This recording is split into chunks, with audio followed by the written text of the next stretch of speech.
Sejauh mana sih sebenarnya kita bisa menggunakan akal di dalam urusan keimanan kita? Jadi gini teman-teman sekalian, Islam itu adalah agama yang berbeda dengan agama yang lain.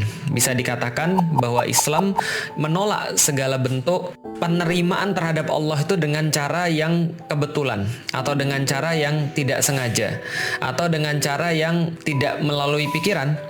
Karena itulah Islam itu meminta setiap orang di dalam Al-Quran, sebelum dia menemukan Allah, dia harus berpikir terlebih dahulu. Maka Allah katakan di dalam Al-Quran banyak kali, afala ta'qilun, misalnya, apakah kamu tidak berpikir, ya ulil albab, wahai orang-orang yang memiliki akal, la'allakum yatafakkarun, supaya mereka berpikir misalnya, atau misalnya dengan kata-kata yang lain yang menunjukkan kualitas berpikir ini diperlukan untuk mencapai kepada Allah Subhanahu wa taala. Fadzakir innama anta mudzakir, misal, dan seterusnya dan seterusnya dan seterusnya.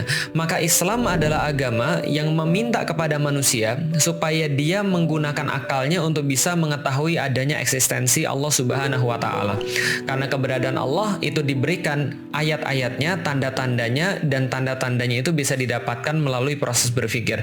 Maka tidak salah ketika kita menemukan ratusan ayat di dalam Al-Quran menyuruh manusia untuk berpikir agar dia mendapatkan Allah Subhanahu wa ta'ala. Ini yang pertama. Jadi cara satu-satunya yang saya dapat di dalam Al-Quran untuk bisa mengimani Allah itu dengan menggunakan akal.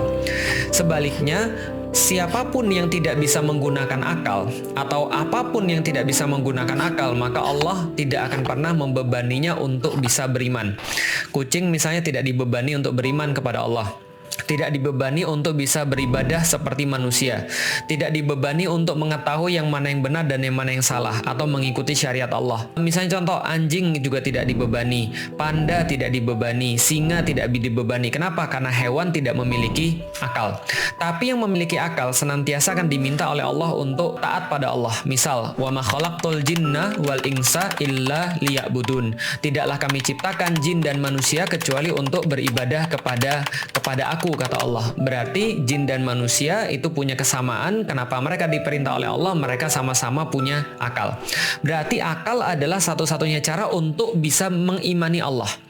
Dan tolong dibedakan antara mengimani Allah dengan taat pada syariat Allah. Jadi gini ceritanya. Kalau kita bicara tentang akidah, maka akidah itu tidak boleh ikut-ikutan.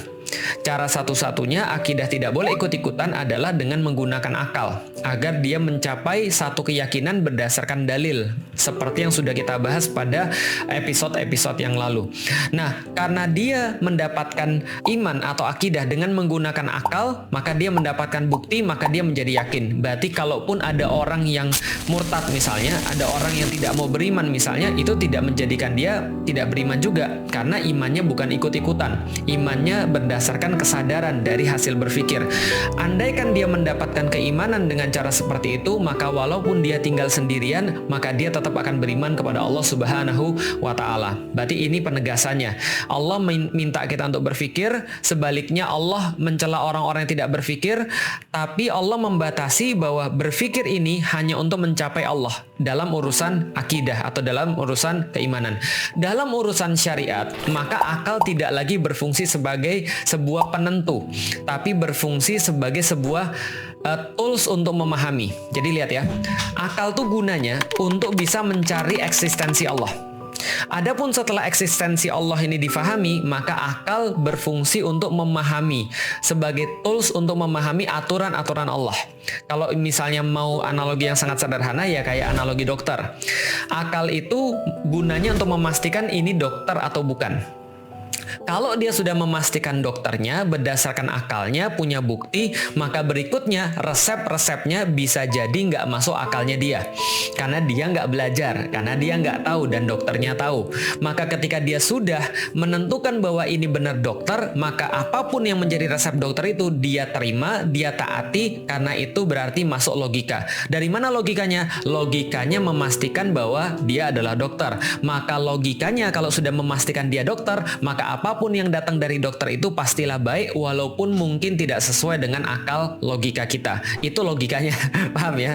Lah kok bisa begitu? Ya karena kita nggak belajar, karena kita nggak tahu tentang pengetahuan dokter. Sesederhana itu. Maka sekali lagi kesimpulannya, fungsi akal adalah untuk menemukan eksistensi Allah.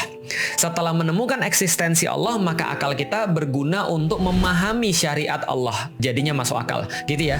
Jadi kalau ada orang bilang, Islam tuh nggak masuk akal. Kenapa? Karena kok bisa kalau sana kentut yang keluarkan dari belakang, mohon maaf, dari bokong. Tapi kenapa yang dibasuh adalah muka? Nah, berarti dia nggak ngerti logika tentang dokter tadi. Logika dokter tadi, kalau dokter sudah nyuruh sesuatu, kalau kita sudah pastiin dokternya, semuanya sudah selesai. Kenapa? Karena logikanya yang dokter suruh pasti benar. Nah, itu dokter, apalagi Allah. Nah, maka logikanya adalah menemukan eksistensi Allah, bahwa dia pencipta kita, bahwa Islam itu benar, ini adalah sesuatu yang harus dipastikan dengan akal. Setelah ini selesai, maka apapun perintah Allah itu menjadi sesuatu yang masuk akal juga. Jadi gitu ya, itu tentang masalah akal dan kemudian di mana penempatannya. Kalau bicara tentang syariat, maka akal sudah selesai, tinggal ikut sami'na wa ta'na. Jangan dipikirin lagi. Jadi jangan sami'na, kami dengar, lalu kemudian kami mikir-mikir dulu, gitu kan ya, kami timbang-timbang dulu, lalu kemudian kami akan putuskan kami taat atau tidak. Bukan, tapi langsung dengar, taat. Karena akal sudah digunakan untuk mencapai Allah dan kemahaannya dan kehebatannya dan kemahatauannya, pas kita bahas tentang masalah akidah, gitu ya. Nah, maka orang-orang kita kadang-kadang kebalik. Dalam urusan akidah dia ikut-ikutan, dalam urusan syariat dia banyak tanya. Harusnya gimana? Ya harusnya kebalik, Pak. Harusnya adalah dalam urusan akidah dia banyak tanya sampai yakin, setelah yakin dalam urusan syariat dia bisa ikut-ikutan. Makanya dalam syariat ada yang namanya taklid, dan taklid itu boleh, nggak ada masalah. Kita sebagai seorang muqallid, orang yang mengikuti, boleh-boleh saja mengikuti sesuatu tanpa misalnya kita tahu kepastiannya atau tahu bagaimana istinbat hukumnya, bagaimana dia menggali hukumnya para ulama. Tinggal kita dapat fikih, oh kalau begini begini, kalau begini begini, itu boleh-boleh saja dalam perkara syariat. Yang nggak boleh ikut-ikutan dalam perkara akidah, itu tidak boleh ikut-ikutan. Kenapa? Karena Allah mengkritik orang-orang yang ikut-ikutan dalam perkara akidah. Misal ketika Ibrahim bertanya pada kaumnya, ma hazihi tamasilul lati antum laha akifun. Apa ini sesembahan-sesembahan yang kau sembah? Padahal nggak masuk akal sama sekali. Maka apa jawab orang-orang yang ditanya itu? Wajadna aba'ana laha abidin. Kami mendapati nenek-nenek moyang kami dulu juga menyembah mereka. Maka kami lakukan sebagaimana mereka. Kami cuma ikut-ikutan. Maka itu dilaknat oleh Allah. Maka itu tidak diperbolehkan di dalam Islam. Akidah tidak boleh ikut-ikutan, sedangkan syariat boleh ikut-ikutan. Kalau mau banyak tanya, silakan banyak tanya tentang akidah. Tapi kalau sudah mendapatkan akidah, sudah yakin, maka tinggal sami'na wa ata'na. Itu adalah kemudian yang menjadi jawaban daripada teman-teman yang saya yakin banyak yang bertanya begitu.